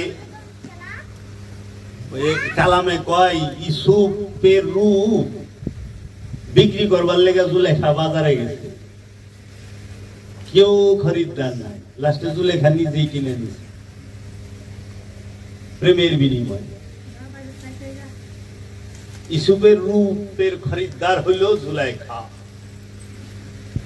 लेकिन একজন शायर बोलছে जिस पर जुलेखा आशिक हो जाता है उसी को यूसुफ कहते हैं। जार रूपेर ऊपरे जुलेखा देवाना होया जाए पागल हो जाए ताकि यूसुफ बोली और जिस पर खुदा आशिक हो जाता है उसी को मोहम्मद कहते हैं। जार रूपेर ऊपरे अल्लाह निजे देवाना ताकि मोहम्मद बोले। अरे সেই মোহাম্মদ সাল্লাল্লাহু আলাইহি ওয়াসাল্লাম বলে এই মোল্লার মতো নাউজুবিল্লাহি মিনাল্লাহ। হ্যাঁ কি কয় না কয় আল্লাহ যার দেওয়ানা, যিনি চাদর মুড়া দিলে আল্লাহ ডাক দেয় ইয়া আইয়ুহাল মুজাম্মিল, হে চাদরের ঢাকা। আল্লাহ চায় এসে দুষ্ট চাদর গায়ে দিয়েছে। আর আপনারা হাসরের মাঠে উঠে দৌড়াইবেন তাও তো আল্লাহ চিনব না, চাদর গায়ে দিলে চিনব। কি কয় না কয় হাসরের মাথায় লাইনটা ধরবো না, চিনব না, হারিয়ে করবো। আবার দান করলে বয় কাপড় নেয় মাথায় নূরের টুপি দিয়া যদি গজল গানা দান করেন গো মাতা পিতা সুখে থাকবেন কবরে, নূরের টুপি মাথায় দিয়া হাঁটিবেন গো হাসরে। অথচ হেরাইকে বলেছে হাসরের মাঠে সবাই উলঙ্গ থাকবে। ওখানে উলঙ্গ কিন্তু কয়জনের মাথায় নূরের টুপি, কি মন লাগবে?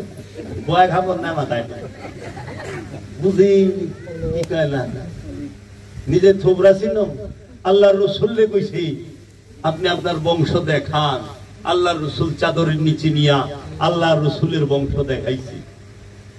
আল্লাহ রসুল যখন বলছে আমি আমার ছেলেদেরকে নিয়া, আমার নফসকে নিয়া, আমার নেশাকে নিয়া আমি রবের দরবারে ফরিয়াদ করি, তোমরাও করো, আসো আমরা লানত বর্ষিত করি। লানাতুল্লাহি আলাল কাযিবি, মিথ্যাবাদীর উপরে লানত দেই, লজায়।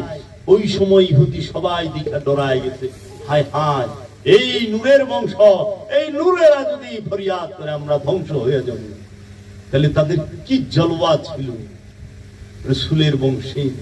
সেই রসুলের বংশ আয়াতে মুবাহেলা, এইটা মুবাহেলায় যখন গেছে, বাহাস বলতে কিচ্ছু নাই।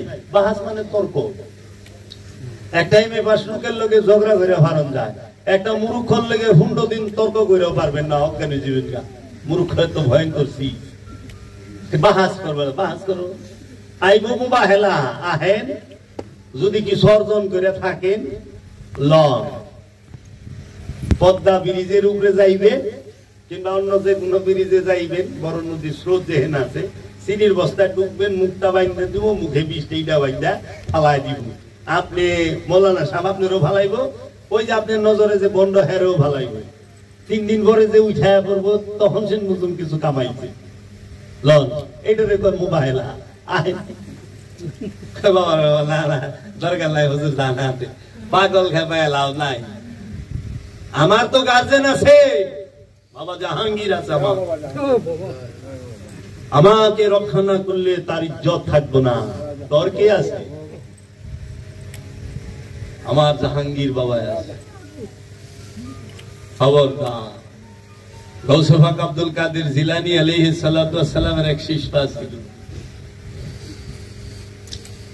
বলছি যে বাবা আমারে কিছু দেন। কয় তাই? আমি কিছু চাই আপনার কাছে। তাই? এই সাপড়টা লয়ে যা, ওই বড় গাছ আছে না, ওই গাছের যে মোটা ডাল ওইটা নিচে গাড়বি, গাইরে ওই ডালে জাপ দিবি, যদি দিয়া বরস আমি তোর কিছু দিই।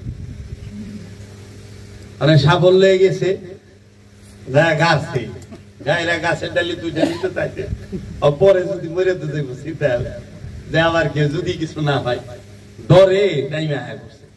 এক লোক গম কাটবার লইছে তার খেতে, ওন্দে লয়ে যাইতেছে, কই ভাই কই গেছিলেন? ওইরকম তাইলে কইছিল যে এই সাফল এইটার মধ্যে যদি জাপ দেওয়া পড়াস আমি কিছু দিন।